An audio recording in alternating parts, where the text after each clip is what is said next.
Hello friends, in this video, I'll show you how to calculate the number of days between any two dates using the days function. Let's jump right in.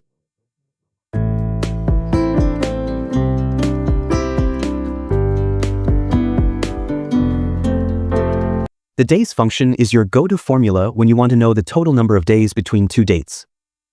Here's our dataset, and we want to calculate how many days are between two dates. Now, click on cell C2 and type this formula. Days. First part, end dates. Here B2 is our end date, so select the B2 cell. Add a comma, then select the start date. Here, A2 is the start date. The days function automatically subtracts the two dates and gives the difference. Now, close the formula and press enter. Done. Simply drag the fill handle down, or double-click it to instantly apply the formula to the rest of the cells. Excel shows the days between two dates. How cool is that? Just 2 clicks and you've got your duration. And that's how easy it is to calculate days between two dates in Excel using the days function.